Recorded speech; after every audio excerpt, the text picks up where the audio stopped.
Okay, you've seen those do-it-yourself home hair fails. We all have. Go search YouTube. Check it out. Like this and this.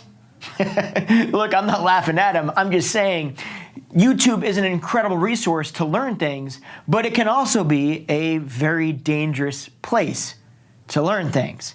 Fact of the matter is, you want to know how to trim your hair, so don't stress it. I've got you covered. Today, I'm going to share exactly how you trim your own hair at home. I'm going to give you a little insight into an entire masterclass that I've created, where I walk you through all of the information about how to cut your hair at home. We walk you through how to color your hair at home so that you can do it the right way, so you truly can master your home hair. So with that said, let's dive into how to trim your hair at home. First things first, you're going to need some tools. So we'll walk into, you're going to need a brush. This brush is going to be used to comb out the tangles. Then you're going to need the comb. The comb is obviously going to be to comb the section so that we can start to cut. You're going to need your straight shears, and you're going to need, or ideally you would use, thinning shears or texturizing shears if you have them. If you don't have these, it's not going to stop you from doing this, but it will be a little bit easier. So if you do have these, great. If not, no stress. You're also going to want a water bottle. It's going to be important that we keep your hair not dripping wet, but towel blotted, if you will. So you want to make sure that the moisture level is somewhat even. So you'll use this in case it takes a little while, then pieces start to dry up. Then you're going to also need 6 rubber bands. So diving into these steps, first things first, you're going to clean your hair. So get it wet, make sure that it's clean. If you do this on dry hair, it can be done. The only thing is, a lot of times, especially on thicker textures, it could run you into a situation where it just feels like there's so much hair to manage. It becomes a little bit less clean, a little bit less neat, and you end up with a result that just isn't quite as polished. I'm going to have you comb through your hair just to get the tangles out and make sure that it is nice and ready to be cut. So we'll go through that process right now. Once you feel like you have the tangles out, we'll move on to the next step. The next step is you're going to determine where you part your hair. If you part your hair down the center, then you're going to part it down the center. If you part your hair on one specific side all the time, you're going to part it on that side. If you flip your hair back and forth, you're going to part it down the center again. So you part your hair down the center? I part it on both sides. On both sides. Okay, perfect. So you're going to take a center part. You're going to part your hair from the center, from here, all the way back down to the back of your neck. Next step, once you have that parted down the center, you're going to now part your hair from the top of your head to the top of your ear. Okay, so right behind the ear. So take a section on both sides from here all the way down to the top of the ears. Now, before you move on to the next side, I'm going to have you put that front section in a ponytail so that you can manage it and get it out of the way. So we're going to grab these here and make sure that that's combed. Do me a favor real quick and make sure that this is combed real neatly before you, so that it's all combed down. It's important that these sections are neat. If they're messy, the cut's gonna be messy. I used to say in hair school, the cut's only as clean as your parting.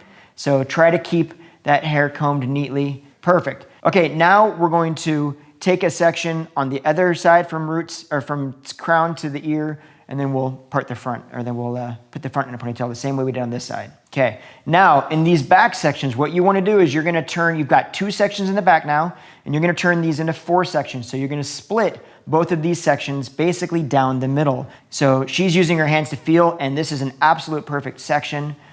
So she will part that. That's great. And what you're gonna do is grab one of those 2 sections and you're gonna put it in a ponytail to separate it so that you don't have to worry about it. Okay, this is the perfect time to step away if I can real quick. I wanted to make sure that you knew that we actually did create an entire masterclass. You're watching part of one of the videos from that course. And like I said before, it teaches you all about how to cut and color your hair at home so that you know how to do it right. It puts everything in one space, taught by people that have been in the industry for decades and know exactly what you need to do so that you can get the best results. So if you want to learn more about that, there's a link in the description below. But I also wanted to make you aware of a totally free webinar that I've got where we walk you through the most common mistakes that we see from people doing their hair cut and color at home. And more importantly, how to avoid those mistakes. So if that's something that you want to be a part of, there's also a link in the description. So yeah, go below, click on the link. We'll see you in the webinar. But for now, back to the video. Okay, so now that you can see, I'm going to spin you around here. Now you can see that we have this parted into 6 sections. We've got 2 in front of the ears, we've got 1 right behind the ear, and then we've got 2 in the very back. If you can see, these in the very back are not super thick. They're the right size, so it's just this back panel or section of hair. The next step after you've got that completed is you're going to pull all of these pieces forward, and you're gonna use these rubber bands as guides to your length. So we need to determine what length we want this to end up. So where do you want this to end up? We're gonna say somewhere, for this video, for purposes, we're gonna say somewhere in here. So what you're gonna do is you're gonna start with the front, and you're going to pull those rubber bands to mark the length that you want. Now what we wanna do with these rubber bands is we wanna use them as a gauge to determine that it's gonna be even. So another important thing is that if you're standing when you do this, that's great, but try not to be standing too far off of center, right? So stand up, stand square, look straight in the mirror. If you're sitting down, don't cross your legs, don't do anything like that. Make sure that, again, your shoulders are square so that you can be sure that those are even. Next thing you're gonna do is you're gonna take this second sections from the back, you're gonna pull them forward, and you're gonna do the same thing. You're gonna match the same height with the rubber band as you did with the front sections. Perfect. You're gonna pull that down. Fantastic. And you're gonna match it. Great. See how she's just pulling this down very slowly, but she's bringing it to the same length. And the last thing we'll do after this is we'll check those just to be sure that they're all good. Okay, so now we're gonna just set up, now you got those, just kind of look at them and just hold your head at a normal position. Don't be looking down too much, don't be looking up too much. Just look straight ahead and make sure that those look even and that they look even. Now, one trick to this is if you feel like you're not really telling if they're even or not, you can always put your comb across there and try to parallel your comb to the floor or to a countertop and see, does that actually look even, or do they feel like maybe it's a little bit uneven?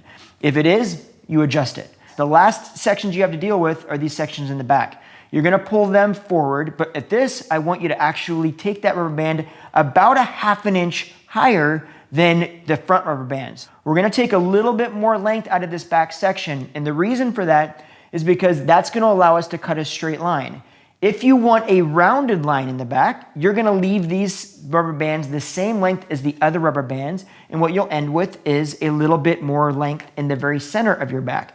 But again, if you want it to be straight across or straighter across, you're gonna wanna bring these rubber bands up a little bit shorter, and they're gonna help it to be a little bit straighter. And then the last thing you wanna do is you also wanna make sure now that we're gonna pull these out of the way, and then you wanna make sure that those two look even. So one thing you can do is pull them together, pinch them in the, yep, and do they seem to be, they seem very close to even, maybe a little bit higher on that side. There you go, bring that down a little bit, good. So now you're gonna take your straight shears or your thinning shears. Thinning shears are gonna be a little bit, I don't wanna say harder, but a little bit more intense to use, but they will give you a little bit of a softer line. The more blunt you cut these ponytails, the more lines you're gonna see in the back. So if you're off at all, you're gonna notice that. Let's grab one of those ponytails. You're gonna cut right below the rubber band, not above it. And what you're gonna do is you're gonna make sure that you don't just snip it off. You're going to take smaller motions, if I can see the shears actually. So you're gonna be doing something more like this, right? Instead of just cutting it off. This is going to help break up those ends just a little bit so that you get a little bit of texture and it's not quite so blunt. So we're just gonna go right below that. Yeah, like that, it's perfect. See what she's doing there? See how she's kind of feathering that in. She's very lightly just kind of texturizing those ends at the same time. So it's just gonna give it a very tiny amount of texture at the very bottom of that line, which is just gonna help this to look a little bit more polished. Perfect, and then we're gonna do all of them the same as you just did that one. Now the next step is gonna be that you're gonna comb it all back into one ponytail. You're gonna want it wet, at least damp for this. So I'm gonna have you spray your hair down just a little bit with that water bottle just to make sure that it's an even dampness. Last thing you're gonna do is you're gonna pull it all straight back and you're gonna pull it into a very low ponytail. Last thing you're gonna do is you're gonna take that ponytail, grab it from behind, and pull it to whatever side is comfortable for you. And what you're gonna see is when you pull this out, if you just kind of use your fingers and start to kind of smooth this out a little bit like a beaver tail, right? You can see that there are this end, and there's this end, and there's that spot in the middle, right? This extra long stuff. Lay this down and just snip into it, what we would call point cutting, right? So that it's a little bit textured. If you want to go blunt with it, you can. Just again, understand that anytime you cut a line in there, you're gonna notice any imperfections in that line. Yeah. Perfect. You can see she's going Straight to this other length. That's great. Yeah, you're golden. Okay. And then the next step is you dry it and you take a look at it. And if there's anything that you need to kind of clean up after it's dry, you can just turn around and snip at the little pieces, little hairs. You can pull them forward and snip the little tiny ones off. But you should be pretty straight from that point forward.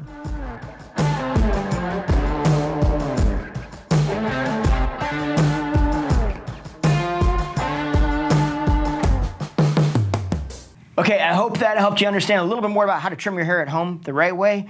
And like I said before, if you want to learn more about our masterclass, there's a link in the description below. But also, if you want to join us in our free webinar, please check out that link as well. Hey, thank you for hanging out. You have a fantastic day.